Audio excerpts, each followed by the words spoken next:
રતન જે કેરેક્ટર હતું ને એના એક્ટ્સ તમે થર્ડ પર્સપેક્ટિવથી તમે જુઓ તો નો ડાઉટ બહુ નેગેટિવ અને બહુ ડરાવી દે એવા પ્રકારના એક્ટ્સ હતા.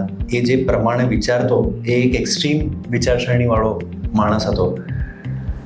પણ મારા માટે જ્યારે હું પરફોર્મ કરતો કે જ્યારે હું રતનને કન્સીવ કરતો કેરેક્ટર તરીકે, ત્યારે મારી સૌથી મોટી ચેલેન્જ એ હતી કે મારે એને એક પણ એક્શનને જજ નથી કરવાની.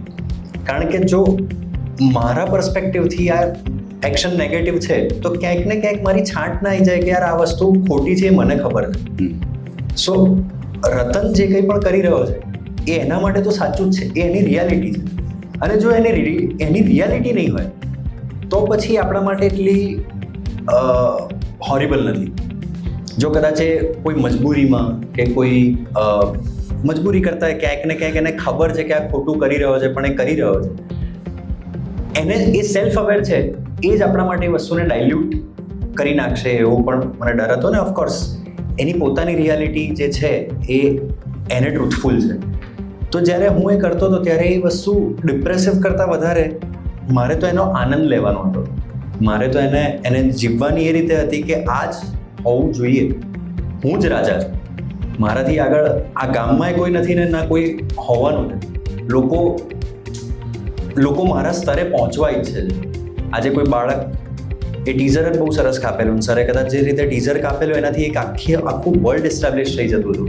મને ટીઝર અને ટ્રેલરની અમારી વાત પણ નથી થઈ, પણ એ કન્સેપ્ટ બી બહુ ગમેલો કે ઇવન ધો કે આજે હું છું કે દીક્ષા છે કે સુહદ છે કે ઘણા બધા એવા ચહેરાઓ છે કે જેના ફેસ ઉપર તમે સેલિંગ પોઈન્ટ તરીકે એઝ અ પ્રોડ્યુસર વિચારતા હો, પણ એમને જે ટીઝર કટ કરેલું એમાંથી આ એક પણ ચહેરા નહોતા.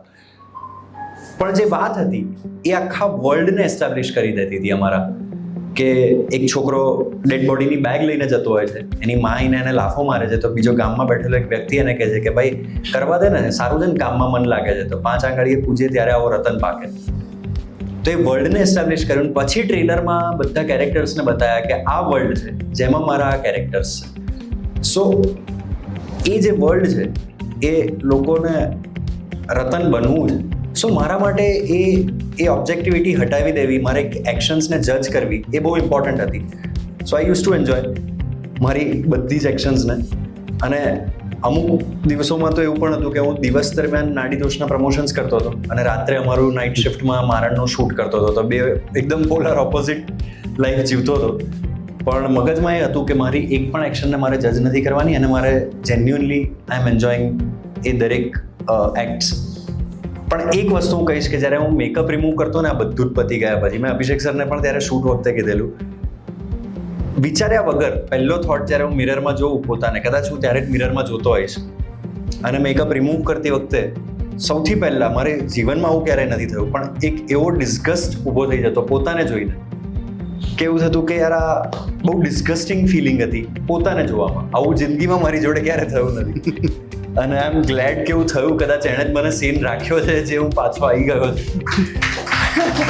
દર્શકોને થાય કે આ છોકરો આટલો બગડી ગયો એમ થાય.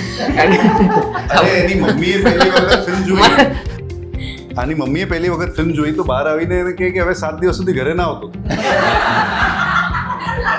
હમણાં પ્રમોશનમાં ઘરે જવાય નથી દીધો.